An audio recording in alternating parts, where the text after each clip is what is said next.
never have too much fun at Livid, and we're back on the Australian-style picnic blanket with Brett and Simon from Suede. How are you guys? Hi mate, how you doing? All right. Deja vu. We like to be nice to our bands, so we give them a present. Guys, please, take your pick. Please. No, after you, Simon. Go on. We'll Very have, polite in this one. we'll have that one. Yeah, go. Oh, not that one. As long as it's not, as long as it's not a funnel web. No, It's not a funnel web. Oh, yes. Well, those will come in very useful later on. Does your material translate well at a gig like this with band after band? Generally in festivals, yeah, it does. This is the first time we've ever been to Australia, so I don't really know what the reception's going to be like. It's a really unknown place for us. But yeah, I think, yeah, our music sort of translates to a really big audience, you know, we want it to. Do you always play things a bit faster on stage? Yeah. Somebody told me the bands play their songs do, twice yeah. as fast. I mean, especially me, once I get on stage, I can't really concentrate, and if the crowd are going wild... Yeah, I've noticed. What is it, the nerves? I think it is. It's just a bit of adrenaline, really. I think. You just want to push it as fast as it'll go, because it's like you get up there and it's just a real vibe, and you just want to time. Yep. And you know what you lose in subtlety and stuff like that, you get in adrenaline, and you just play stuff fast and loud and hard. And it should be a different experience, I suppose, than the album. Yeah, definitely. There's no point, is there? I mean, we always reinterpret the songs and translate them in a different way. Well, otherwise, you played the samples, wouldn't you? You just played minor, like some bands do.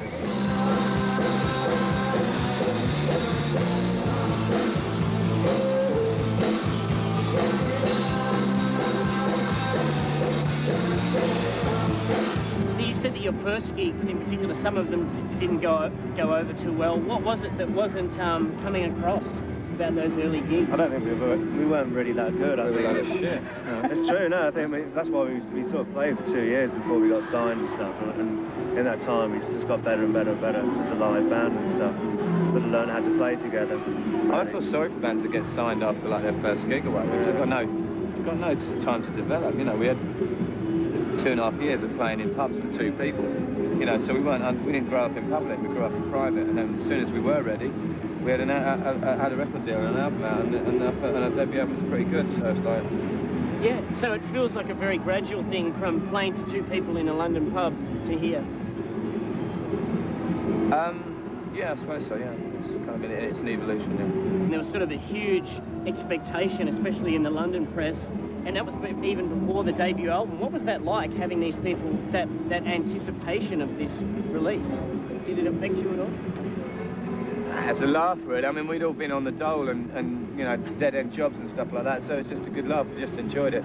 I think, you know, looking back on it, it almost killed us off early, but we had enough faith in what we were doing to carry on. It's just one of those things you've got to get over.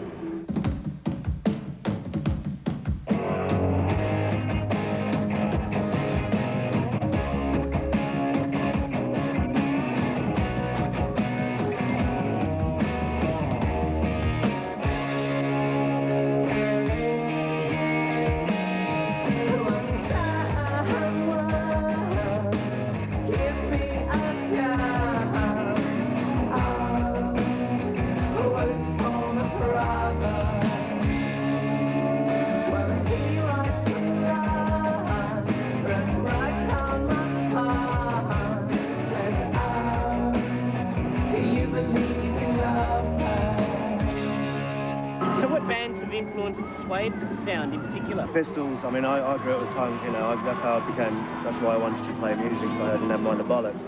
And as soon as I heard that, that was it. Everything else went out the window, and I just wanted to be a musician. But we've all, I mean, you know, most of the band have sort of started off as some punk, so I mean, that's where we sort of our influences may come from. You've introduced a bit of a bigger, you might say, rock element with this latest album, with songs like Electricity. What led to that? Why did you think to go down that line?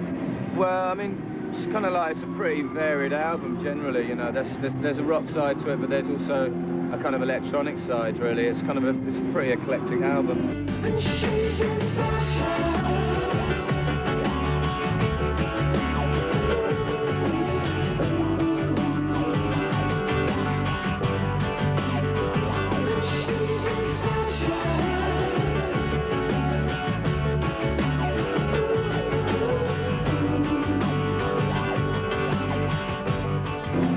Been pretty much a rock band, and we've just sort of like pushed it a little bit. You know, when we first started, we were playing around pubs in London and stuff like that. It was just you have to be a rock band because you haven't got any subtlety. You know what I mean? You can't afford not to be.